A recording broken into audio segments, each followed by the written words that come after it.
going to look at some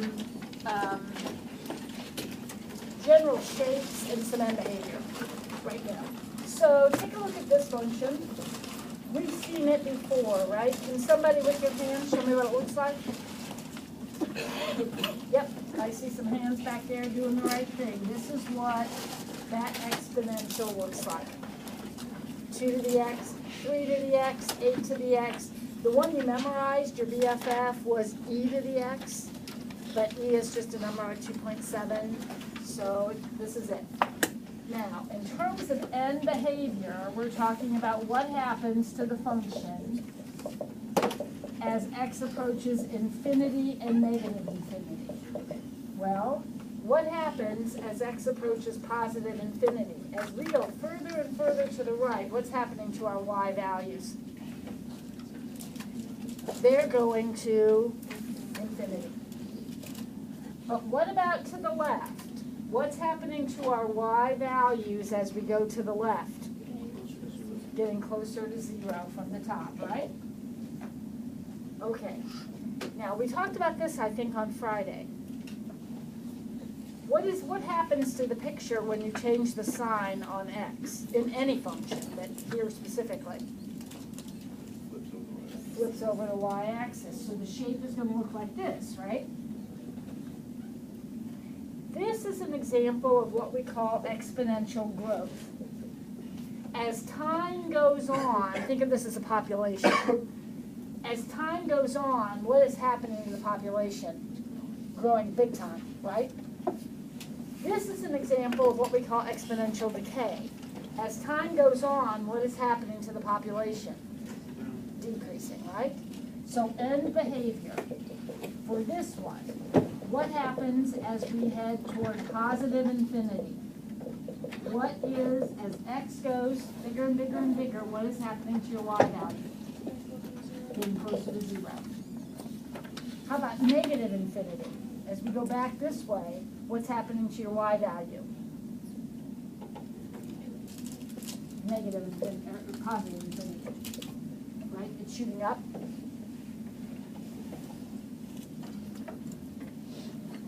Now, what about this one? The question is going to say, is this an example of exponential growth or decay? This is growth, this is decay. Well, let's analyze that equation. What does that negative exponent do to this fraction? Flips it over. So this would be this, wait a second.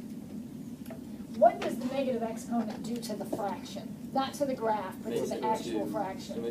Makes it 2 to the x. So don't these two pictures look exactly alike? Yeah. So this would be an example of exponential growth. How about this one? Take your calculator out, use a standard window, and type in that equation. When you type in that equation, make sure you have the two words in parentheses. So use a standard window and tell me if this is an example of growth or decay. And then, when you're done with that one, do this one. And tell me if it's growth or decay. These two right here. We're doing these two right here.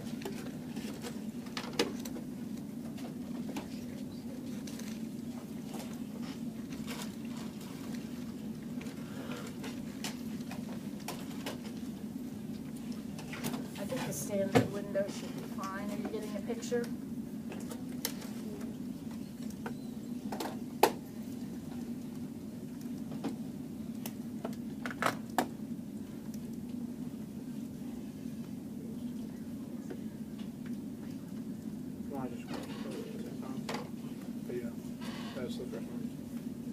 How about this one? Growth or decay? Decay. It's a decay. This is a decay function, a decay picture.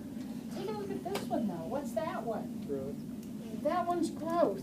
Can somebody tell me what's the deal? I mean, how come that one's decay and that one's growth? Can you tell, Grace?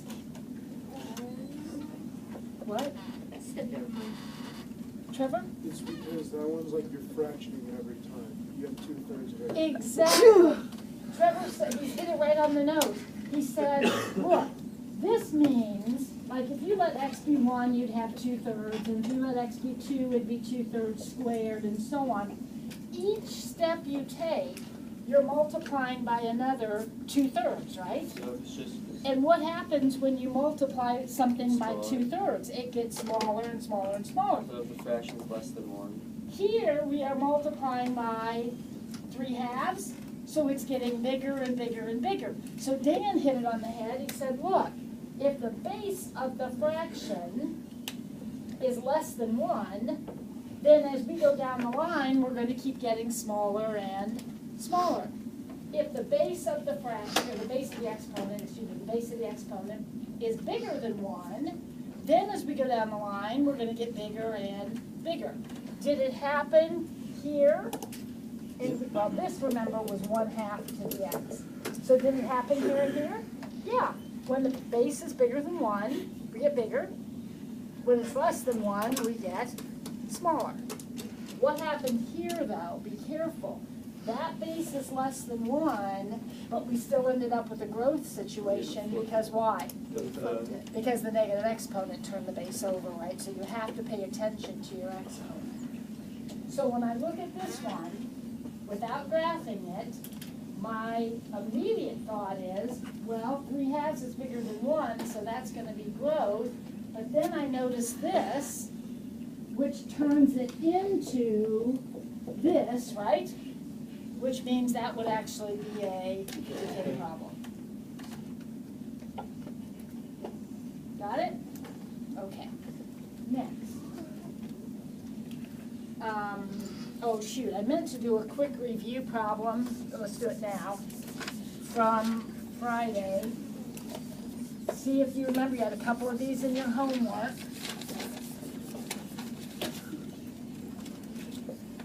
I want you to write the exponential function, the equation of the exponential function containing these 2 points.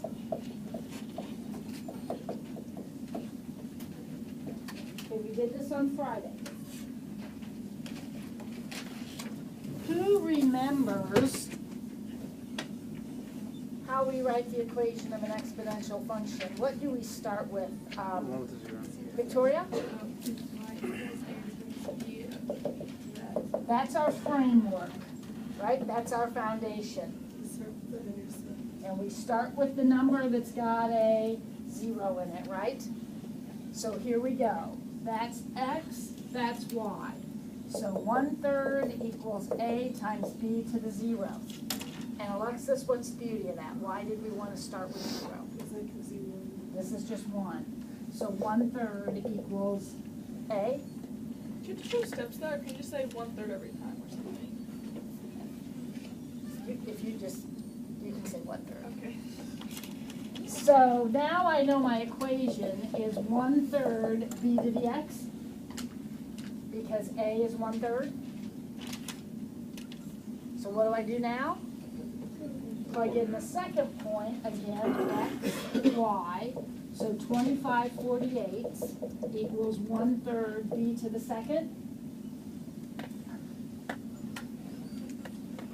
First thing I would do if I were you is times both sides by 3.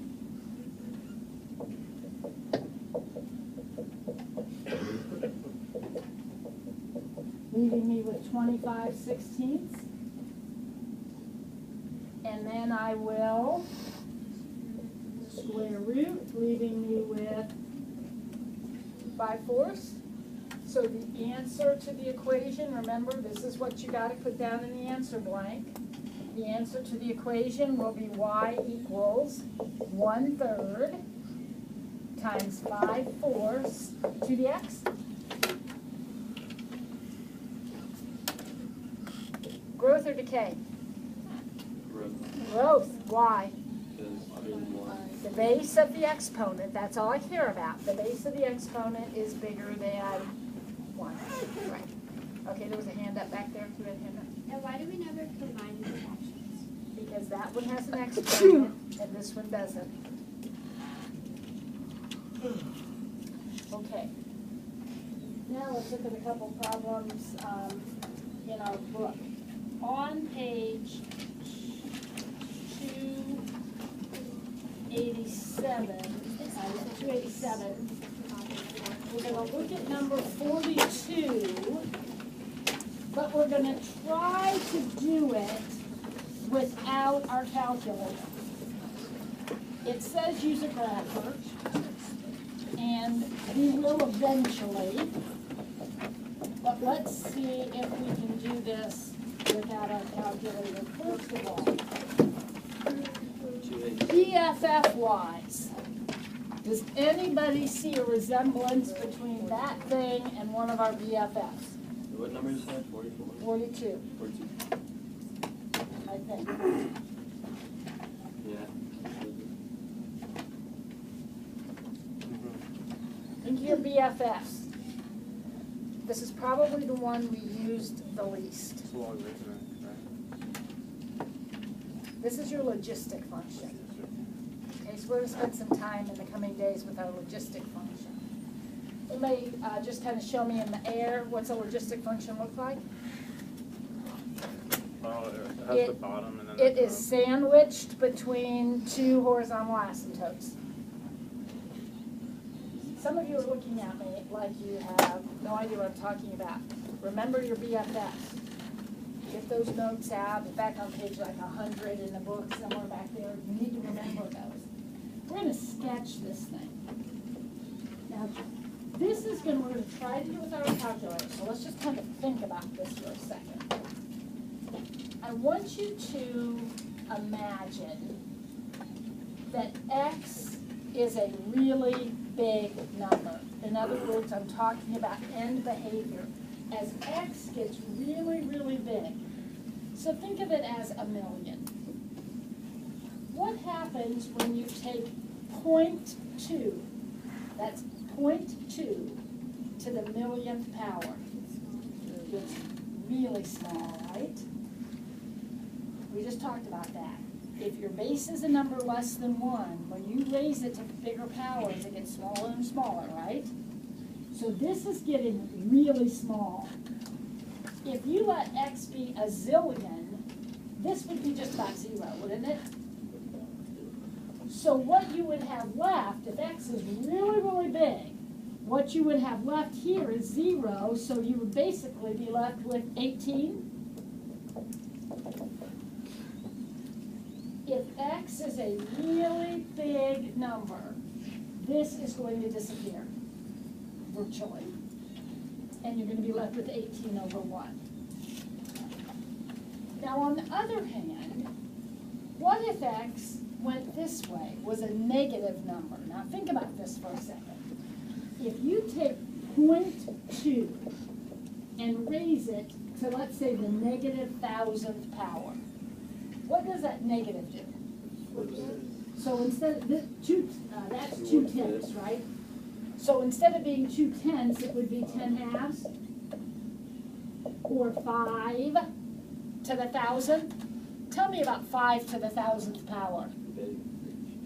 Big, yeah, we'll just leave it there, it's big. So you have, right here, you have something that is humongous.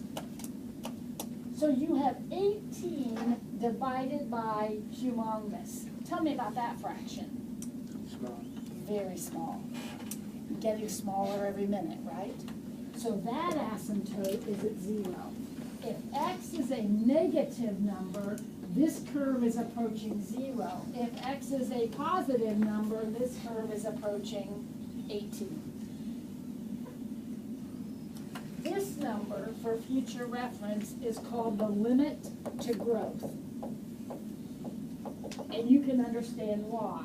Because the curve is going to be increasing as it heads off the page, but it's kind of, it can't go above that 18.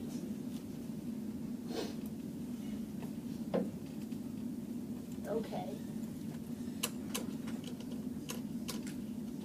What happens if I let x be 0?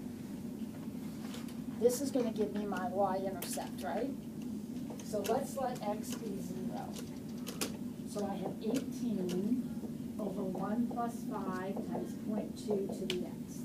All right, if I let x be 0, this becomes 1. So this becomes 5. So the denominator becomes 6.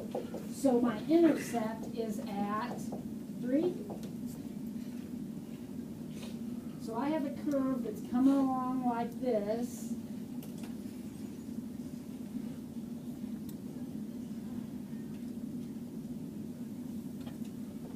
Now, here's what I want to do. We're going to try to graph this on our calculator and see how close we came. Okay? So here's what we want to do. Let's set our window. A standard window isn't going to work because we need to get up to 18, right? So let's set our x's from negative 20 to 20, and our y's from 0 to 20. And then let's type in this equation. Now, when you type in this equation, you must have parentheses around the denominator because you need to divide 18 by that whole thing.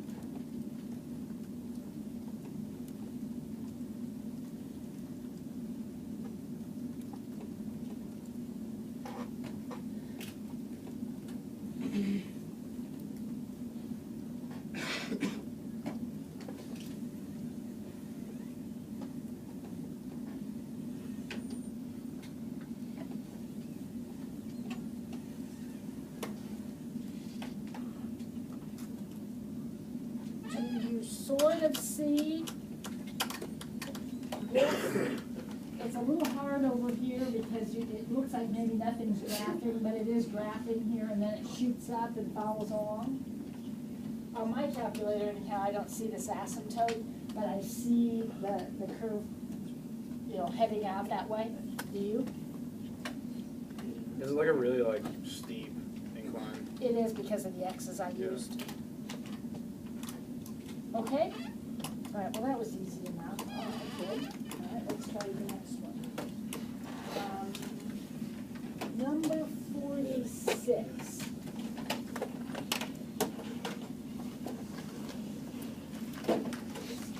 This is just kind of a review of some of that function terminology,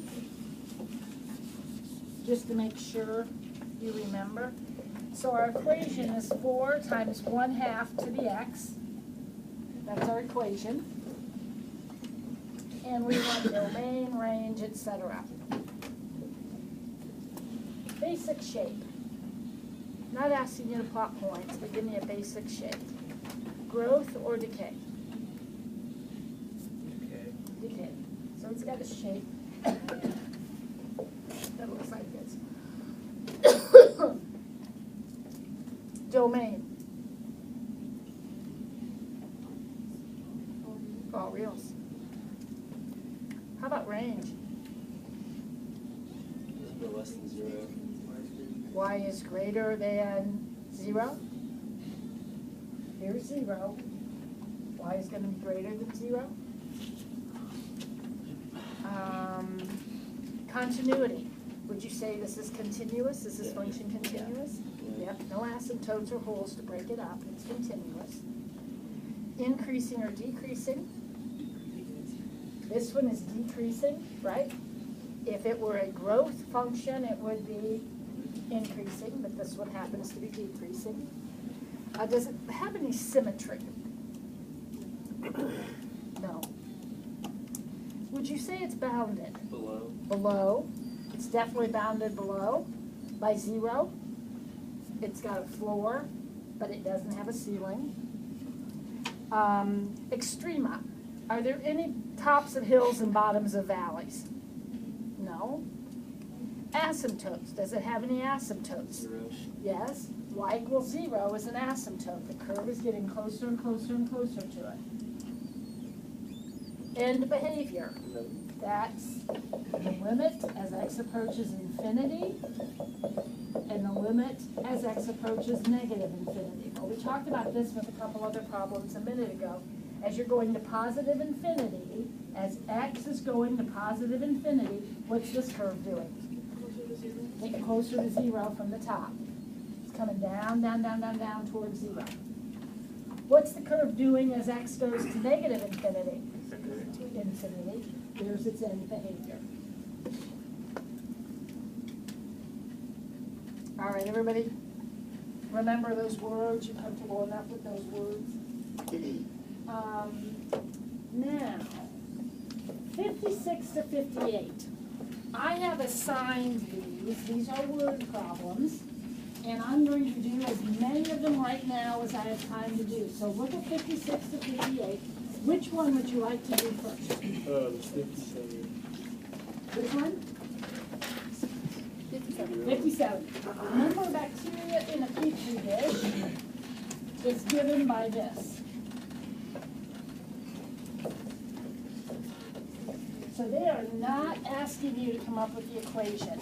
They are telling you, if you want to know how many bacteria you've got after 2 hours, just put 2 in there and that will tell you how many you've got. What was the initial number of bacteria present? Now, wait a second. Let's stop and think. What does this equation tell me? This equation tells me how many bacteria I have after 2 hours.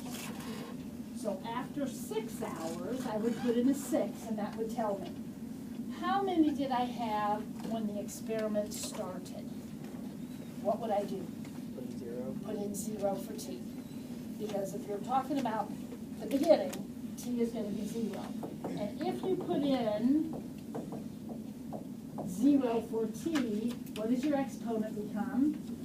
0. What's anything to the 0 power? So how many bacteria were there when we started? 100. How many bacteria are present after 6 hours? Well, we'll just take 100. E to the 0.693 times 6. All right, let's review how to put that into our calculator. First thing, let's go ahead and multiply that out. So 0.693 times 6, 4.158. Anybody remember how to do that on your calculator? You have an E button. Your E button is right above your LN button over here on the side, LN. Your E button is right above it. So if you press second LN, it pulls E up on the screen. So then you just type in 4.158, close the parentheses and take it times 100. And how many bacteria do we have after 6 hours? About 6,394 of them.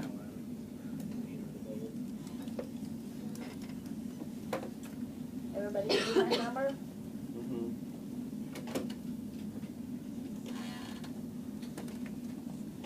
That wasn't too bad. 56, 58. Which one? 56. 56. Okay, so now we have, this is another, this was exponential. This was an exponential function.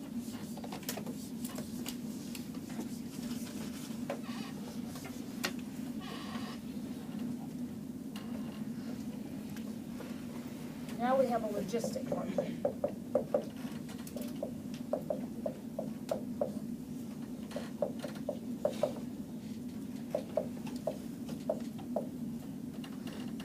Oh my, negative what? 0.035005. See, I hope I copied that right. It's awfully small writing for my old eyes. Okay. What does this equation tell me? T is the population, and T is the number of years since 1800. What was the population in New York in 1850? What would I do? Put in 50. Put in 50 for T?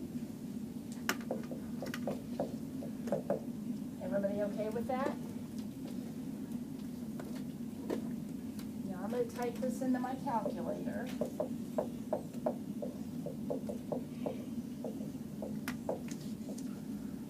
ahead and figure out that exponent, so it'd be negative 0.03505 times 50. I got negative 1.75025. Is that right? Yeah. Now I'm gonna put this into my calculator. Nobody expects you to be able to do that without a calculator. You're gonna put it in. But again, your denominator must be in parentheses.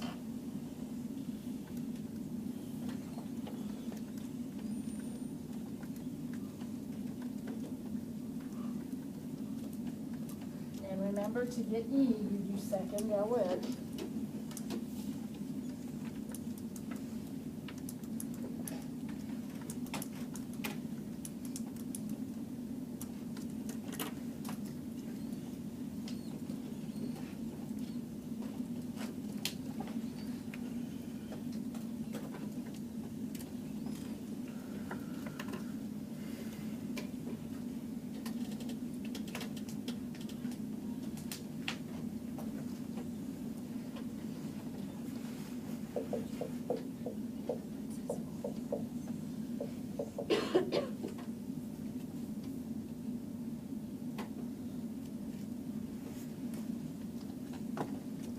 It actually came out on my calculator, I don't know, it may match this. Yeah. But remember, the problem tells me it's the population in millions. So this decimal actually represents 1,794,000 people.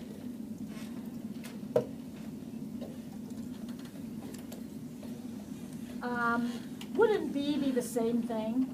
Yes. Only we would put in, 210. what would it be, 210? Yeah. What is New York's maximum sustainable population or limit to growth? Would it be whatever the B is? Oh, it'd be 19.875. Exactly. 19 million. 19 million. Yeah. So this number right here is your limit to growth, kids.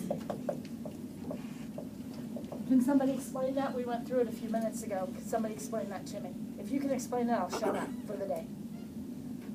Make you a deal. Trevor. Explain how that's the limit to growth. Yep.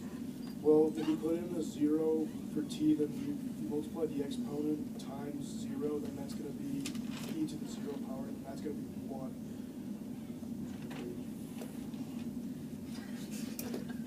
True. Has nothing to do with the limit to Hold growth. on. That's If you make the bottom 0, then that's going to be the top of the Okay, here's the thing. What does limit to growth imply?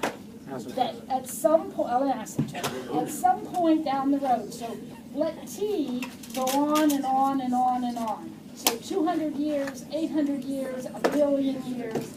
What happens to this guy as T gets bigger? Well, you're raising E, which is 2.7, to higher and higher negative powers. Well, that makes it 1 over 2.7 to higher powers, which makes it 1 over a big number, which makes it essentially 0. So as T gets really, really big, this becomes 0. What do you have left?